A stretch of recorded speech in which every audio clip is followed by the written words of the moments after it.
Je me présente, je m'appelle Roumaïssa et je fais partie d'un groupe de senior reporters. En fait, les senior reporters, c'est un média de jeunes, c'est un média fait par les jeunes de quartier qui fait des reportages, des micro-trottoirs, des interviews et des plateaux TV sur le FFA. Et aujourd'hui, on va vous poser quelques questions. Connaissez-vous Angoulême ou c'est la première fois que vous venez? C'est la première fois pour moi, donc c'est cool de découvrir la ville, surtout qu'il fait beau et qu'on a eu de la chance. Mais pour le moment, en tout cas, on a eu un public très très sympa. Donc j'ai envie de dire que Comment on vous appelle ici? Les Angoumois. Les Angoumois? Les Angoumois, voilà. Angoumois. Bah, les Angoumois sont très sympas. Voilà, c'est ce que j'ai à dire pour le moment. Tout pareil qu'elle, et je trouve aussi que vous êtes très sympa. Non mais je connaissais pas Angoulême, c'est la première fois que je viens. Merci. Comment le cinéma est entré dans votre vie?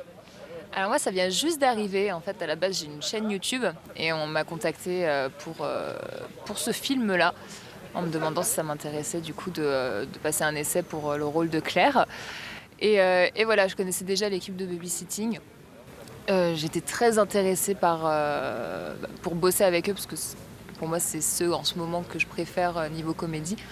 Donc voilà, j'ai pas hésité et c'est arrivé comme ça. Donc c'était il y a 1 an. Voilà.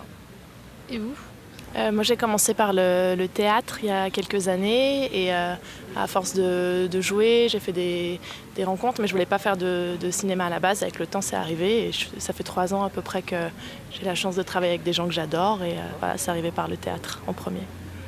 Enfin, quel était le métier que vous rêviez de faire? Et bien exactement ça. donc je me dis, je m'étais dit, je voulais être actrice. Ma mère m'a dit, mais t'habites en pleine campagne, tu ne pourras jamais monter à Paris, faire tout ça. Et au final, c'est arrivé. C'est arrivé un peu plus tard que ce que j'attendais, mais c'est quand même arrivé. Donc je suis assez contente. Moi pareil, j'ai toujours voulu être comédienne ou astronaute, mais astronaute, il y avait trop de compètes. C'était un peu un milieu trop fermé, quoi. Donc j'ai préféré faire ça. Est-ce que vous pouvez nous raconter quelques anecdotes sur le film Épouse-moi mon pote? Quelques anecdotes. Qu'est-ce qu'on a comme anecdote? Qu'est-ce que tu entends par anecdote? Par exemple, c'est une anecdote de savoir que Fifi et Tarek sont vraiment en couple dans la vie et qu'ils se sont vraiment mariés? Ouais. Non. Ouais, c'est une bonne anecdote. Quelque chose de drôle que vous arrivez. Je trouve ça assez marrant qu'ils se soient vraiment mariés. Non, mais en vrai, on n'a pas trop ri sur ce film, quoi. C'est un peu parce que chiant. c'est pas des gens très drôles. Donc Non. c'est compliqué de trouver des moments sympas. Parce que Philippe Lachaud est quelqu'un de très froid. Tarek Boudali, c'est drôle, compliqué, ouais. Oh, il tire la gueule tout le temps. Ouais, c'est insupportable. J'ai détesté. Ouais, pareil. Donc on n'a pas d'anecdotes. On a plutôt des anecdotes tristes à propos de Tarek. Quand il nous faisait pleurer, qu'il nous disait qu'on était des actrices horribles, qu'on allait tout gâcher. Non mais ouais, c'est ça, on le prenait bien.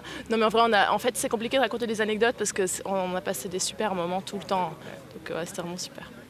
Merci. Merci beaucoup. Voilà.